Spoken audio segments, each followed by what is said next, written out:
Brasil, Zona de Retaguarda. Assista agora a palestra inédita do ex-chefe de telecomunicações do SNI, Coronel Enio Fontinelli. O tempo. Antigamente, os homens andavam muito mais devagar. Se a gente pudesse construir uma ponte de uma altura fantástica e lá de cima olhar o rio dos homens correndo lá embaixo, a gente ia verificar que houve um ponto de ruptura entre a velocidade de hoje e a morosidade de ontem. Não faz tanto tempo assim. O divisor de águas foi a Segunda Guerra Mundial. Até o final da primeira metade do século, o mundo era um. Na segunda metade do século XX, o mundo se transformou inteiramente. Tudo isso como legado da guerra. Nós estamos fazendo uma filmagem. Essa filmagem só é possível por causa da tecnologia desenvolvida na Segunda Guerra Mundial. Da mesma forma, os foguetes que vão à Lua, os satélites, os automóveis, o computador, principalmente o computador, tudo isso é fruto da Segunda Guerra Mundial. Então ela nos deixou um legado fantástico, mas ela não deixou só o bem. Houve legados da Segunda Guerra Mundial que foram fantasmas que acompanharam as nossas gerações e ainda vão continuar acompanhando por um bom tempo. A bomba atômica e o míssil intercontinental. No momento mesmo em que os aliados estavam derrotando o eixo e assinando um tratado de paz, os dois contendores que ali já se unhavam, já estavam preparando uma nova guerra. Então, daquele tratado, nascia uma guerra muito pior, que durante muitos anos a gente chamou de Guerra Fria, mas que de fria não tinha nada. Só para dar um exemplo, Hiroshima e Nagasaki, ambas destruídas por uma bomba, cada uma, de 15 quilotons. 15 quilotons representam 15 mil toneladas de dinamite. E a devastação que foi criada ao redor do ponto de impacto foi tamanha que fez os japoneses caírem de joelhos e o mundo ficar estressado.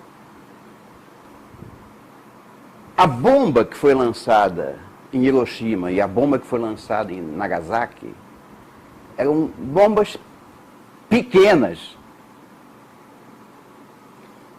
Esse tipo de bomba hoje serve como espoleta das bombas de 1 megaton, que são aquelas que estão dispostas nos mísseis intercontinentais de hoje. Cada ogiva atômica de 1 megaton tem 60 vezes mais potência do que a bomba que foi lançada em Nagasaki. E cada bichinho desses leva 8. Já pensaram do poder destruidor disso aqui? A quantidade de armas atômicas estocada, manuseada pelos dois lados em confronto, no caso a OTAN e a União Soviética, era tamanha essa quantidade que se alastrou pelo mundo, junto com o pânico, a ideia de que nós estávamos caminhando para o fim do mundo. A série de filmes e livros escritos sobre a catástrofe do fim do mundo. Isso tudo provocado e alimentado pelos dois lados em confronto. Na verdade, a gente, para entender o que significa o fim do planeta Terra, a gente tem que entender um pouco de bomba atômica. Aqui está uma bomba de 1 megaton, essa que eu disse que está montada nos mísseis intercontinentais de hoje. Este é o efeito de uma bomba de 1 megaton, aquela que está mobiliando os mísseis intercontinentais de hoje. Não todos, mas basicamente. Considerando a bomba de Omegaton, vamos ver qual é o efeito destruidor dela. Porque aí a gente entende o que significa o fim do mundo. Se considerarmos o ponto de impacto, num raio de 3 quilômetros, todas as pessoas desabrigadas morrerão. Se nós estendermos esse raio para 7 quilômetros, metade das pessoas desabrigadas morrerá. Se estendemos esse raio para 12 quilômetros, aí não há mais certeza de morte. Há ferimentos provocados por estilhaços, por vidros quebrados, por carros batidos, por pessoas em pânico, multidões. Mas não há uma previsão de morte pela bomba, e sim por algum dos efeitos dela.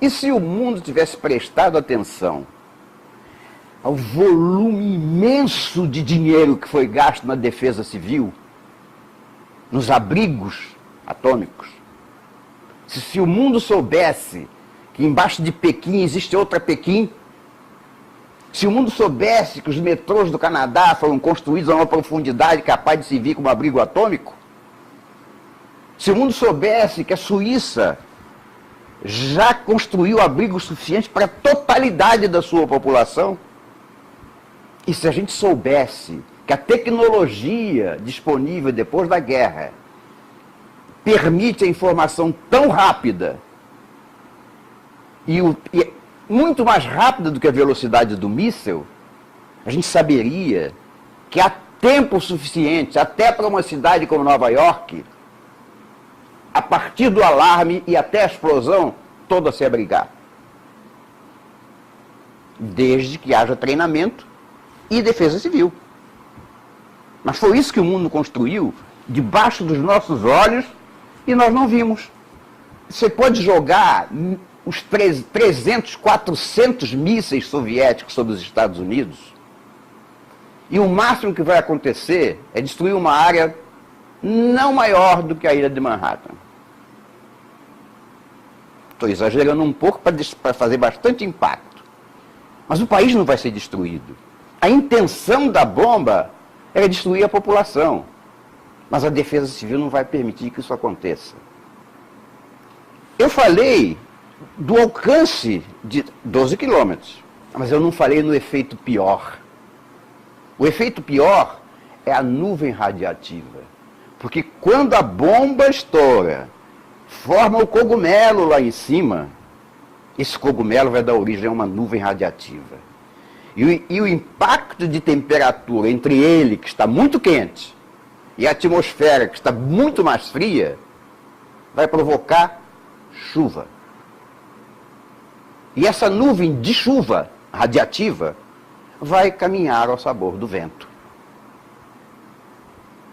Então, imaginem 400 bombas, 500 bombas explodindo ao mesmo tempo. Porque a guerra nuclear não dura 24 horas. Ninguém imagina uma guerra nuclear no dia seguinte. No dia seguinte está todo mundo correndo para os seus abrigos, para as suas novas tecnologias, para as suas novas estratégias. A guerra vai durar 24 horas. Mas nessas 24 horas, a interação de todas as nuvens radiativas em cima do território, flutuando ao sabor do vento, vai contaminar tudo. Mas o que eles não disseram para a gente é que era mentira a destruição do mundo. Era uma grande mentira para fazer com que o mundo achasse que havia um equilíbrio do terror. Foi uma propaganda bem sucedida. E isso por quê? Isso porque a Terra não obedece aos homens. A natureza não nos obedece. E a natureza da Terra dizia o contrário.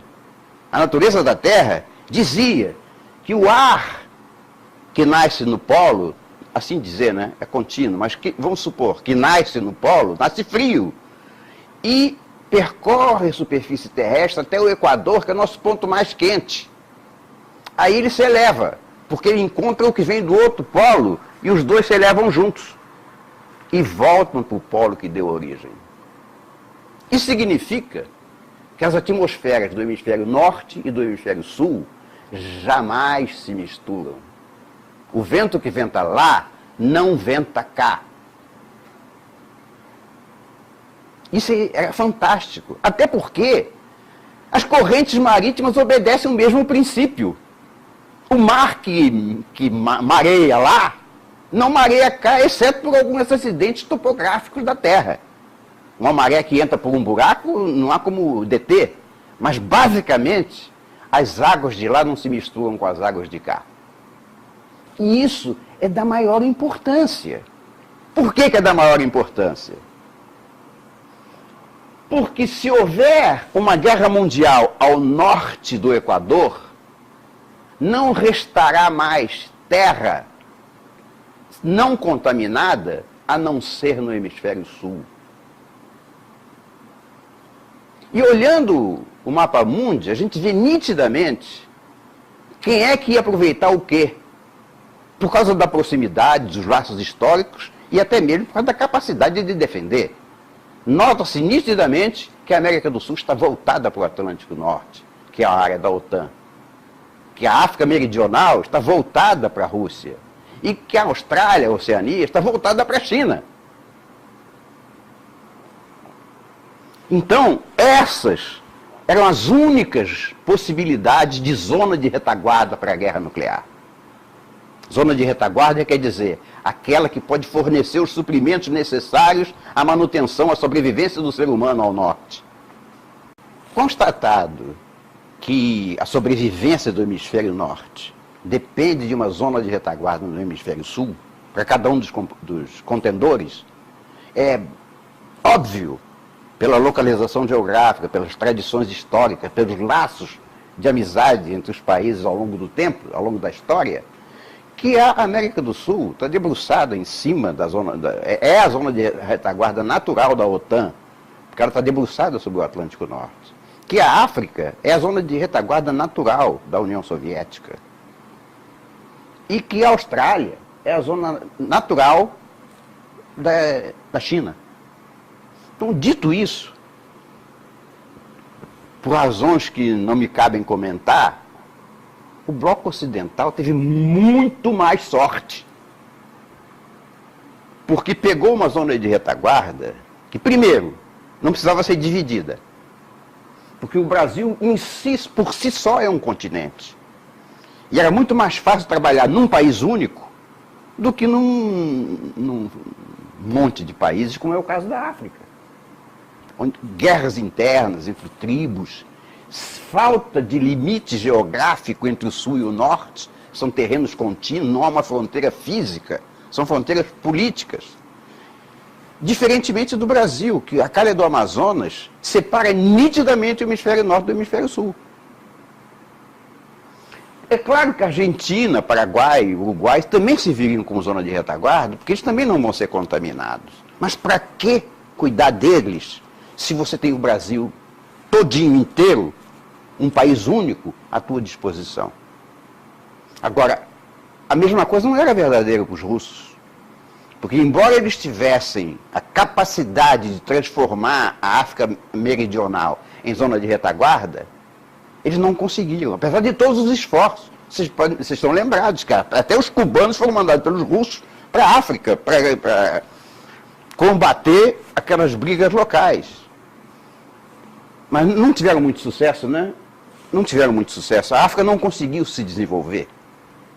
E com relação à Austrália, que está debruçada em cima da China, praticamente, descobriram que lá só tem canguru. Dito isso, praticamente não precisa demonstrar a enorme vantagem do bloco ocidental, da OTAN, sobre os oponentes. Constatado isso, a grande vantagem do Brasil como zona de retaguarda para uma guerra nuclear ao norte, os estrategistas da OTAN, e eu me permito daqui para frente falar dos Estados Unidos, porque era a potência da OTAN, era o embasamento de toda a estratégia da OTAN. Então os estrategistas americanos olharam para o Brasil com aqueles olhinhos de o que nós vamos fazer? Como é que nós vamos aproveitar isso? O que é preciso ter uma zona de retaguarda? Água, grãos, minérios, um parque industrial e o direcionamento de tudo isso para a população necessitada, que no caso eram os países ocidentais. Estou vendo a imagem de um estrategista americano abrir um mapa do Brasil, assim, em cima da mesa, e identificar o que existe lá que a gente pode aproveitar. Ao final da Segunda Guerra Mundial, o Brasil é um país monotonamente litorâneo. Toda a população brasileira se concentrava no mar. Então, o estrategista pensou, vamos fazer uma transferência de recursos do sul para o norte pelo oceano, porque o Brasil está aí no oceano. Aí alguém do lado dele cutucou e disse, não, que isso? Porque a Rússia está na África. Então essa zona aqui é zona de conflito no dia seguinte ao da guerra nuclear. Aqui vai ter uma guerra convencional, lutando pelos recursos existentes no hemisfério sul. Então traz essa linha de exportação para dentro do país. Não deixa do lado de fora. Não deixa perto dos russos. Então o estrategista americano, o que fez? Traçou uma grande seta. É aqui o nosso corredor de exportação. Mas não tem nada aí. O Brasil não desenvolveu isso. Aí vai começar todo um trabalho paulatino, pensado, necessário para transformar o Brasil numa zona de retaguarda, mas de uma forma sutil. Você não pode chegar e invadir um país e dizer, olha, você tem que botar isso, tem que fazer aquilo, tem que fazer aquilo outro. A forma de fazer isso tem que ser sutil.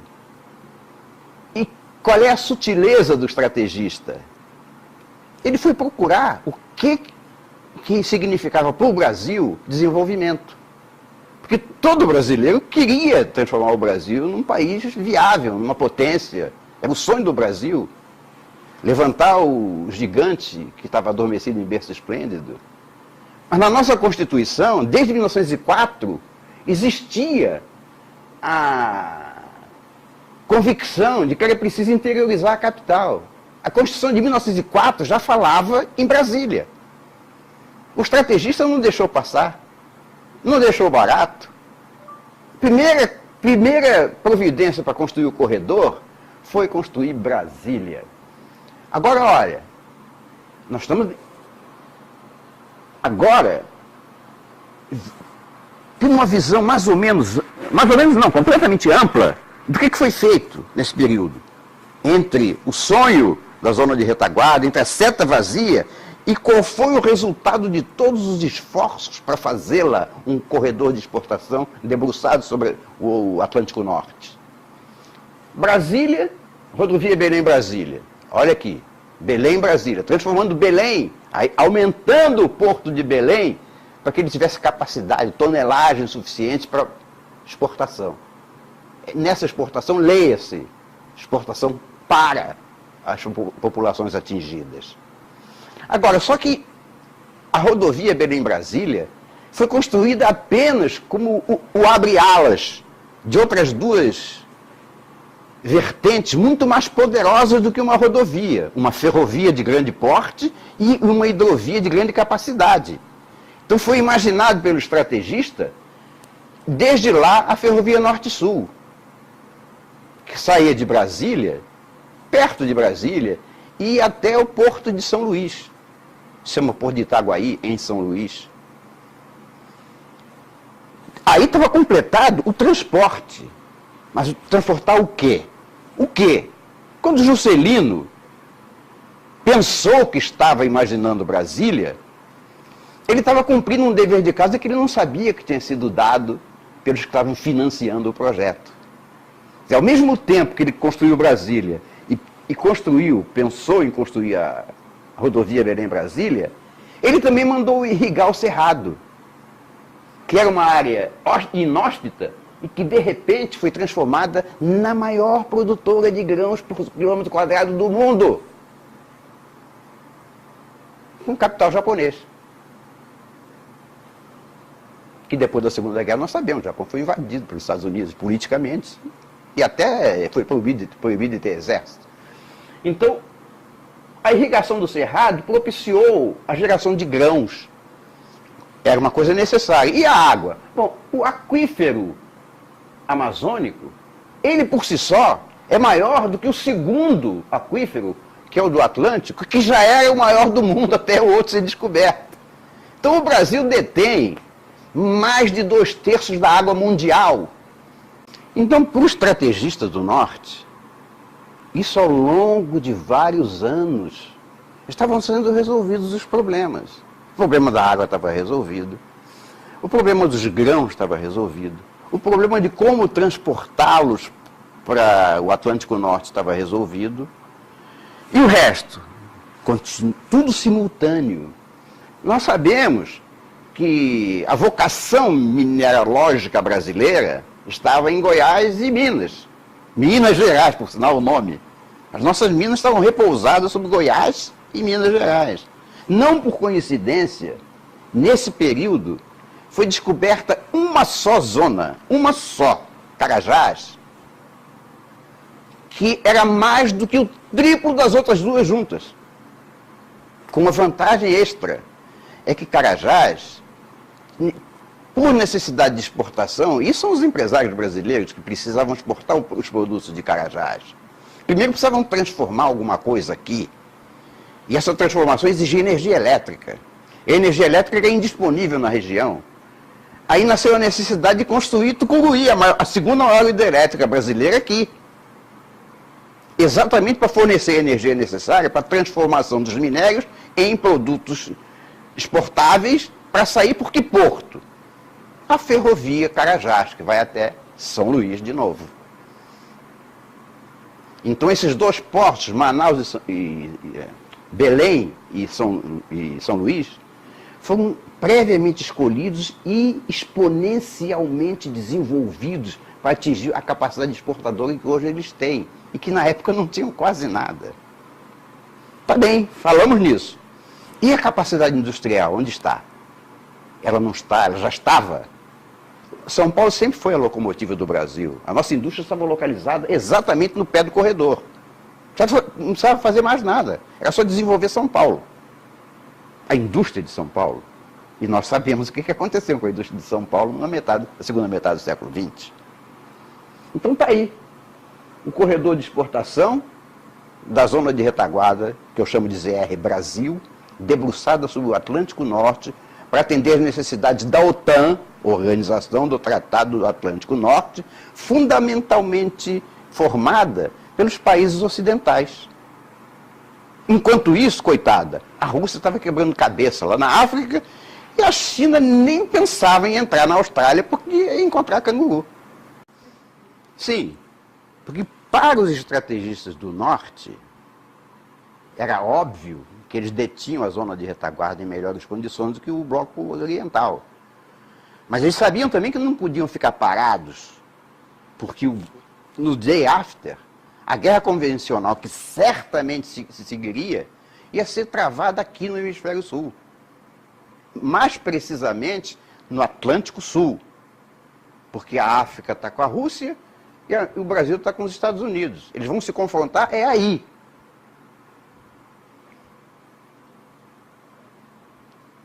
Então pensaram logo na defesa. O que fazer para defender essa zona de retaguarda que nós já conquistamos? A defesa tinha que ser por terra, mar e ar.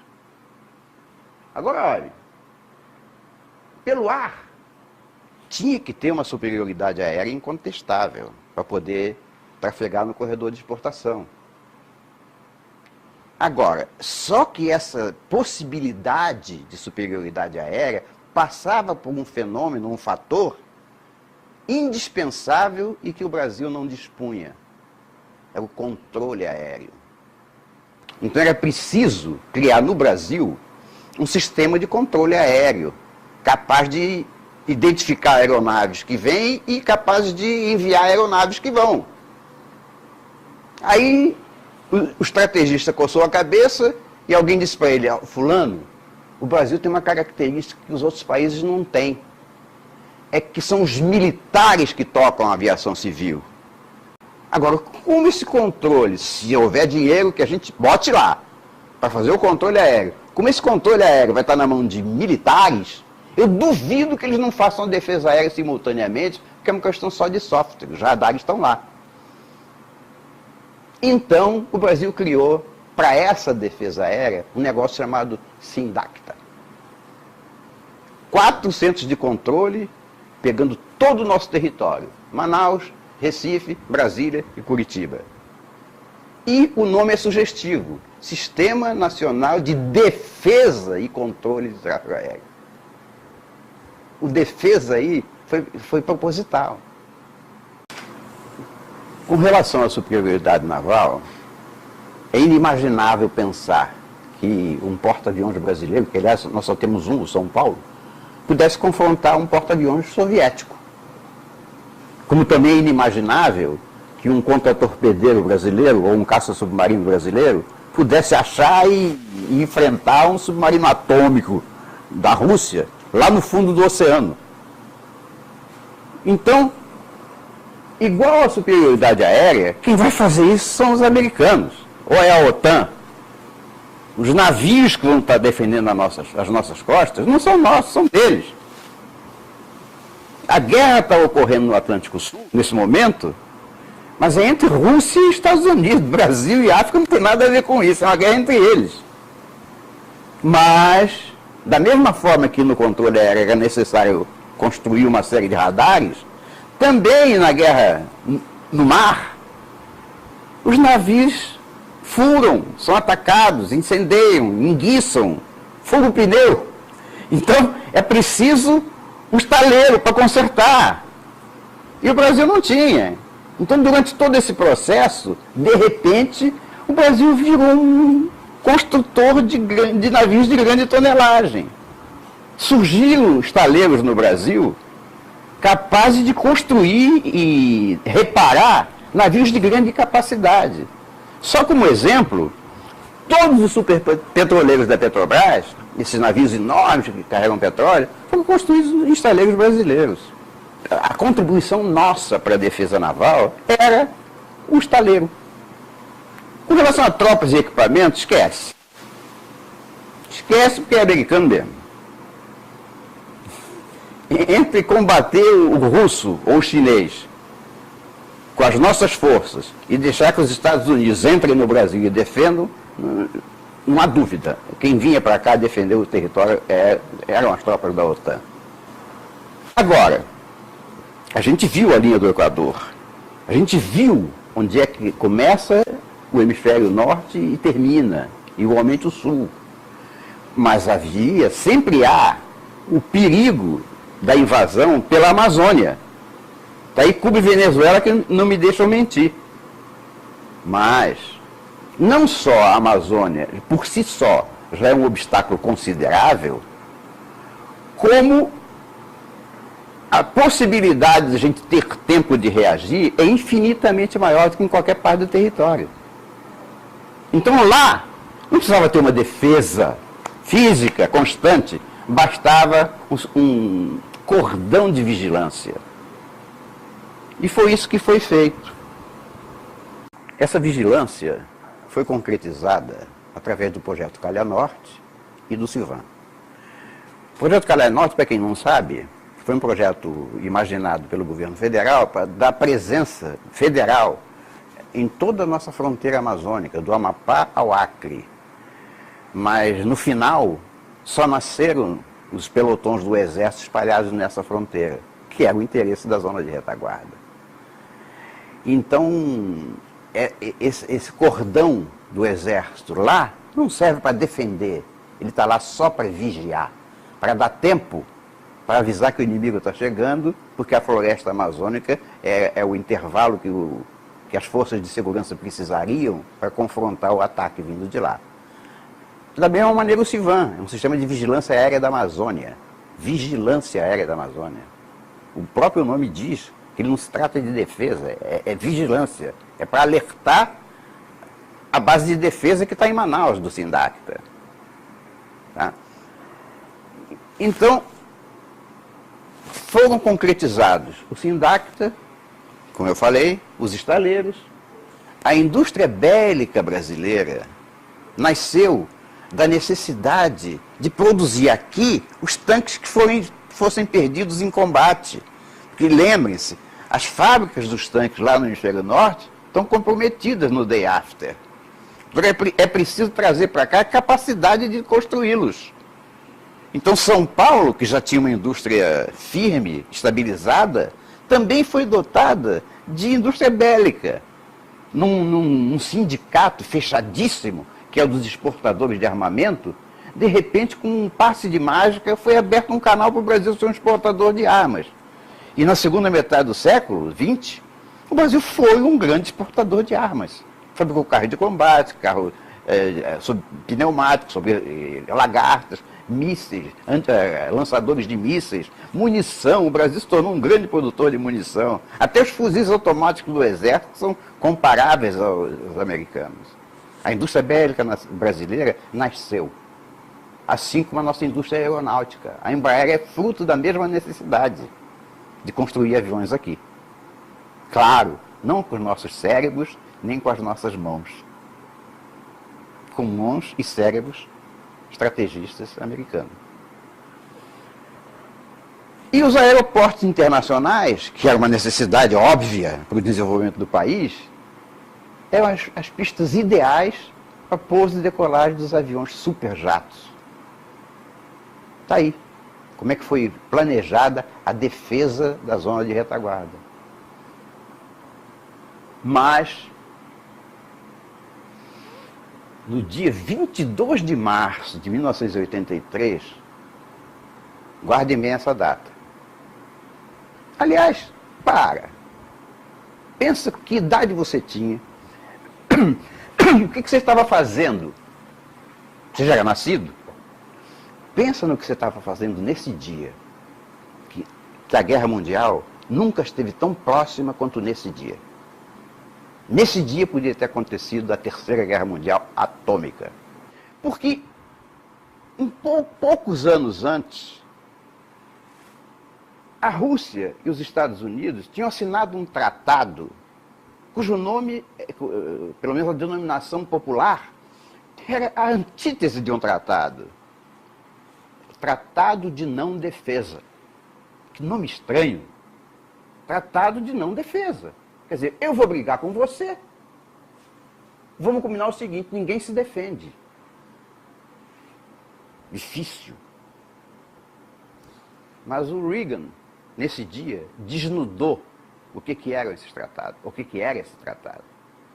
Porque ele foi para a televisão americana e declarou, ao vivo e em cores, que os Estados Unidos estavam iniciando a construção de um escudo espacial capaz de destruir os mísseis inimigos no ar. O Reagan dizendo assim, olha, eu vou construir um escudo espacial e vocês não vão conseguir me atacar. Acabou o equilíbrio do terror, agora só quem aterroriza sou eu. Olha o perigo disso. Claro que não estava construído o escudo, ele ia levar 7, 8, 10 anos para ser materializado. Mas a ameaça já estava feita. Esse projeto, ele teve um impacto tão grande que o senador Ted Kennedy deu um apelido que pegou: Star Wars. Então, o Star Wars foi o fantasma que se levantou do túmulo e envenenou ou concretizou nas cabeças soviéticas uma coisa inimaginável. Nós não temos tecnologia nem dinheiro para acompanhar o ritmo do desenvolvimento do escudo espacial americano.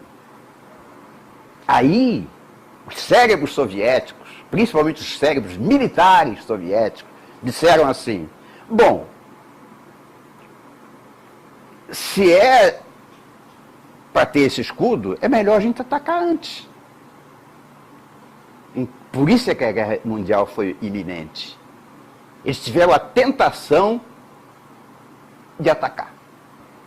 Então, quando esse panorama apareceu, algum luminar lá no Comitê Central do Partido Comunista Russo, disse assim, peraí, deve existir uma outra forma de atacar o mesmo problema. A gente pode retardar o processo deles para que a gente tenha fôlego, tempo, para poder acompanhar o ritmo tecnológico. Mas como? Como é que nós vamos retardar o processo deles? Só se a gente mostrar que não existe mais perigo de guerra. Como? A gente acaba o comunismo. Porque aí o mundo vai entender que não existe mais razão de conflito. E o Congresso americano vai entender que a enormidade de verba desviada para isso pode ser utilizada para outra coisa. Daí é que nasce o Gorbachev. O Gorbachev não é fruto de um desejo soviético de mudar o sistema, porque estava muito aprisionado, agora vamos nos liberalizar, vamos fazer o homem ser mais livre. Nada disso. O Gorbachev é fruto de uma derrota militar. Eles não tinham alternativa. E ele recebeu um dever de casa. Um dever de casa muito explícito pelos militares russos, e que eu não estou dizendo por informação, por ouvir dizer, não, está escrito em documentos que são facilmente encontráveis. O desafio que o exército soviético colocou na mão do Gorbachev. Olha, tá bem, você pode promover a glasnost e a perestroika, mas se você não obtiver a retirada dos recursos americanos para o projeto, nós vamos atacar. Então, esse era o dever de casa do Gorbachev. E ele cumpriu direitinho. Quando ele anunciou a glasnost, a perestroika, o Império Soviético se explodiu em 29 países. E com lutas internas, inclusive. E o Congresso americano retirou as verbas do Star Wars. Agora, será que eles se contentavam com isso? Quer dizer, eu perdi e não tem mais nada a fazer? Vou pegar meu boné e vou para casa derrotado? Não era bem assim, não era bem assim. Vamos mudar de estratégia. Quando caiu o Muro de Berlim, automaticamente o projeto soviético mudou de feição. Retardar o Star Wars e inviabilizar a zona de retaguarda do Brasil. Porque ela era o credor da coragem americana. Porque o americano sabia que ele estava prestes, no momento de deflagrar a Guerra Mundial. Mas ele tinha um trunfo na manga, ele tinha um coringa. Ele tinha uma zona de retaguarda e os outros não tinham. E por saber disso, é que o Gorbachev entrou no jogo. Nós estamos chegando perto do Brasil de hoje. Porque esse retardamento está acontecendo até hoje. Quando caiu o Muro de Berlim, quer dizer, mostrando para o mundo inteiro a derrubada do comunismo, foi um show. As televisões do mundo inteiro mostraram quase que simultaneamente. Mas o que era inesperado aconteceu. De repente, os magnatas americanos e europeus viram nascer na União Soviética centenas de milionários ao mesmo tempo. E aí pararam. Como milionário num regime comunista? Então o regime comunista foi uma farsa. Ele é incapaz de governar a economia. Então havia um capitalismo subterrâneo na União Soviética. Mercado negro, grandes milionários, trocas financeiras, tudo combinado com a cúpula. É o que está acontecendo aqui. Tá?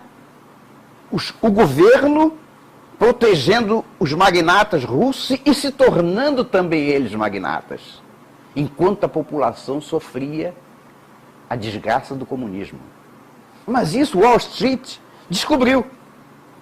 E quando descobriu, apareceu um negócio chamado a Nova Ordem Mundial. Que é um projeto muito antigo. Isso aqui vem lá da Idade Média. A gente já ouve falar muito de maçonaria, de Illuminati, coisas que vêm lá do passado e que sempre estiveram na veia do universo, pelo menos do nosso universo terrestre. Sempre estiveram nas nossas veias, esperando um momento para vir à luz. Tinha chegado o momento. Os magnatas dos Estados Unidos, da Europa, do Japão, perceberam que eles poderiam se aliar ao comunismo. Como? Era óbvio. Era um magnata perguntando para o outro: vem cá, você gosta de ter concorrência? Deus me livre. Na Rússia não tinha. A indústria que fabricava automóvel era do Estado. Não tinha concorrente. Então, e quem é que fixava o preço? Quanto o povo aguentasse pagar, porque não havia concorrência. Que bacana. E imposto? Que imposto, rapaz? É o Estado que está fabricando. Mas que regime bacana, hein? E eu aqui pagando imposto, eu tendo que botar projeto no Congresso para ver se defendo a minha siderurgia, o outro... Não era necessário nada disso se a gente tivesse comunista. Então, foi o plano maquiavélico, o demônio entrando sobre o mundo. Foi exatamente quando os magnatas do mundo ocidental resolveram que a solução era o comunismo. Aí, a gente consegue entender uma coisa que era inexplicável. Como é que os Estados Unidos, a OTAN, que levou meio século para desenvolver uma zona de retaguarda, de repente deu as costas para ela? Por que deixou aparecer aí Venezuela? Por que Porto de Mariel? Como é? O americano ficou parado, sentado no meio-fio, chorando? Não, eles eram cúmplices. A gente entende aí por que foi criado o Fogo de São Paulo. É um projeto comunista, com o apoio do capitalismo, dos magnatas, poucas famílias, aqueles os donos do dinheiro. Se a gente soubesse que só 7 pessoas no mundo controlam toda a mídia mundial, é estarrecedor, mas é verdade. Quando a gente ouve falar Rockefeller, Rothschild, Soros, a gente está pensando na Ilha da Fantasia? Não está não, eles mandam no mundo. Mas aconteceram alguns acidentes de percurso, graças a Deus. Tanto no mundo como no Brasil. No mundo, a gente vê facilmente. Quando a gente diz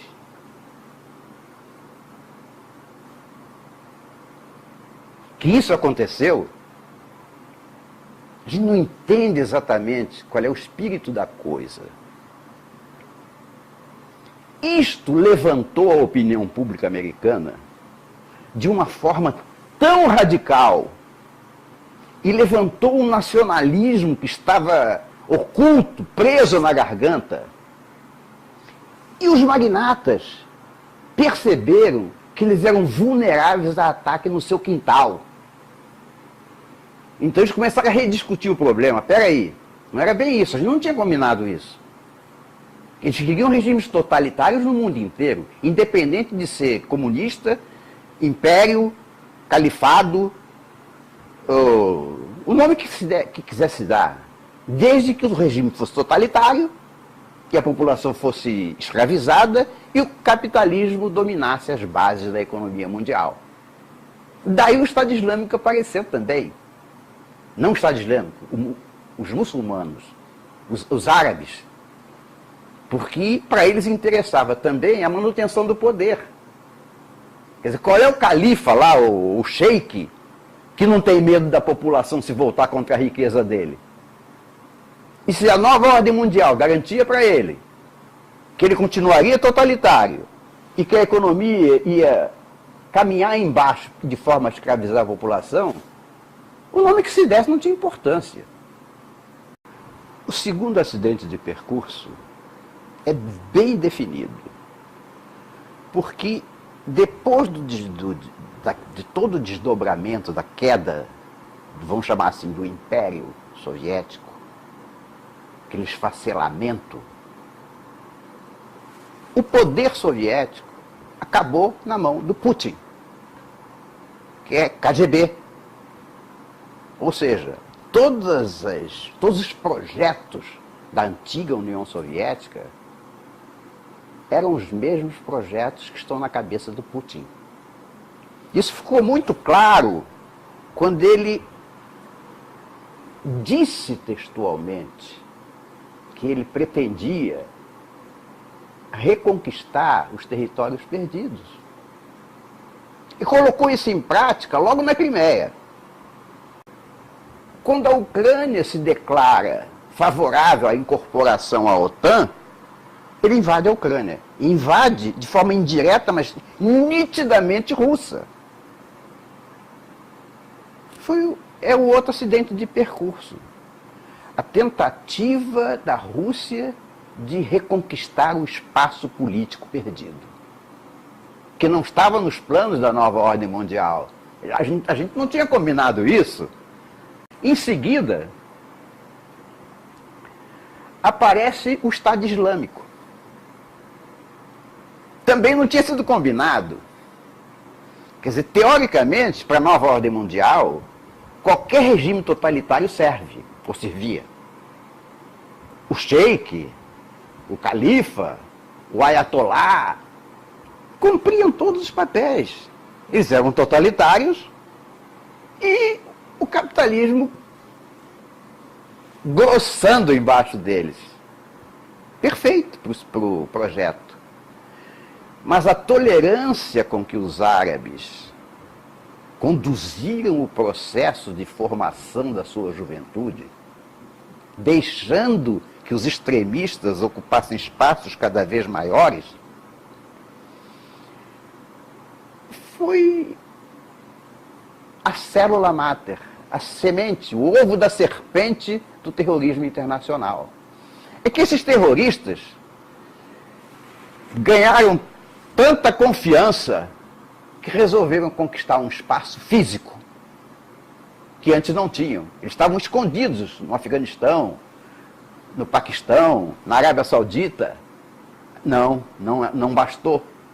Eles resolveram criar um Estado com território. Nasce o Estado Islâmico, que estava fora do programa. Porque o programa do Estado Islâmico é acabar com a civilização ocidental via religiosa. O maior inimigo deles é o cristão. Isso não estava nos planos da nova ordem mundial, porque eles são cristãos. Agora, mais estarrecedor que tudo isso é que a Rússia, no século XXI, eu vou repetir, hein? No século XXI, construiu o maior abrigo nuclear do mundo, nos Montes Urais, ligado a abrigos nucleares em Moscou, até com rodovias subterrâneas. O que é isso? Para que abrigo nuclear se não vai ter guerra nuclear? Isso foi um acidente de percurso e tanto. A nova ordem mundial rachou. Os magnatas racharam. Muitos deles deram um passo para trás. Não é isso que a gente quer. Nós estamos em risco. Aí, eu imagino uma reunião da Trilateral, ou da Comissão de Bilderberg, tudo isso faz parte do projeto da nova ordem mundial. Eu imagino eles reunidos e dizendo assim: meu Deus, a gente entrou num barco furado. Nós estamos colocando a cabeça na guilhotina. Como parar isso? Dá tempo, dá tempo. Aí eles olharam em volta disseram dá, ainda dá tempo. Por que dá? Dá porque o que a gente pensou que ia acontecer para o domínio mundial, que era a comunização da zona de retaguarda dos Estados Unidos, ainda não aconteceu. Não aconteceu? Não, porque lá também houve acidentes de percurso. O primeiro deles foi que a nação brasileira é essencialmente cristã. Então, dentro do ânimos, dentro da alma brasileira, existe o sentido de Cristo, existe o sentido de justiça, existe o sentido do bem. E aí, esse obstáculo formou um muro praticamente intransponível para os projetos do PT, que era, em síntese, a mão amiga que afagava a nossa zona de retaguarda para conquistar todos os corações e, finalmente, todos os territórios. Não aconteceu por essa muralha chamada Igreja Católica, reforçada pelos evangélicos, porque também são cristãos, são navegantes do mesmo barco. Então a gente pode dizer que a quase totalidade da população brasileira está no mesmo barco contrário a esse projeto, o que não era esperado. Um outro acidente de percurso foi que quem era a mão, quem era o operador do sistema que deveria ser implantado, que era o PT, no nosso caso, foi desnudado por esse outro acidente de percurso, Roberto Jefferson. Mas ao desnudar a primeira falcatrua, ao mostrar o caráter do poder que estava tentando se perpetuar de uma forma amoral e ilegal, foi aqui. Daí para frente é que a gente pode assistir. Por isso é que a gente está aqui hoje, falando essas coisas. Porque nós somos fruto de uma reação ocorrida aqui com Roberto Jefferson. Dali surgem as redes sociais, começando a realmente desnudar o projeto comunista do Brasil. E isso vem num crescendo que está se tornando incontrolável. Os comunistas perderam a guerra das redes sociais. Tentam obstar esse caminho, mas ele é avassalador. Com o racha da nova ordem mundial, ele botou magnatas, donos de dinheiro, do lado de cá. Isso quando a gente tenta transferir para a nação americana, que ela é bem consistente, ela é muito mais coesa do que nós. Eles são muito mais conservadores na origem, como eu digo, no ânimos, do que nós. Eles têm valores tradicionais que são tão arraigados na alma americana. Mas a gente pode até dizer que lá, as duas correntes políticas que se confrontam são perfeitamente definidas, democratas e republicanos. E os democratas, que namoraram com a nova ordem mundial, desde que foram guindados ao poder, e até mesmo alguns republicanos flertaram e flertam com esse poder, é oposto ao espírito republicano que renasce nos Estados Unidos. Então lá, a direita já está levantando. Lá, o Congresso americano, hoje, é formado por republicanos. Os democratas sofreram uma derrota enorme nas últimas eleições americanas. ou seja, os valores americanos estão falando mais alto.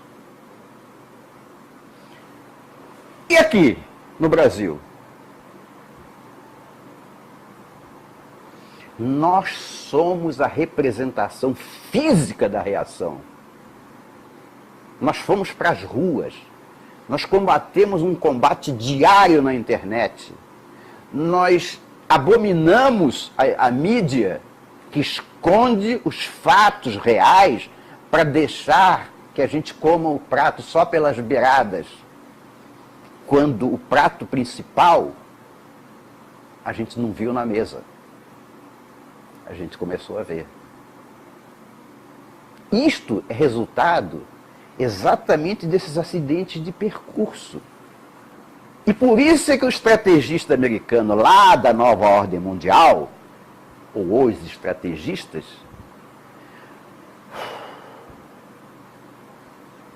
descansaram, ou pelo menos respiraram. Porque o projeto de dominar a ZR Brasil não vingou. Hoje, nós estamos em luta. Nitidamente nós estamos vencendo. O sonho comunista agoniza. O projeto comunista que tentaram colocar nas nossas costas está se esvaindo. O PT está morrendo. Ao morrer, tal qual uma fileira de dominós, o PT leva junto, de roldão, Colômbia, Venezuela, Argentina, Cuba, leva tudo isso. E lá no final, ainda leva a Rússia. O projeto comunista está no fim. Nós estamos vencendo? Estamos. Estamos perto? Estamos. O que falta? Muito menos do que supõe a vã filosofia. Falta pouco. Faltam poucos passos. Mas eu não vou dizer aqui que passos que faltam. Eu sei os meus. Eu tenho convicção do que eu vou fazer amanhã, como eu tenho convicção do que eu estou fazendo agora. Eu tenho os meus passos. Mas os meus passos não bastam. Os passos têm que ser da nação brasileira.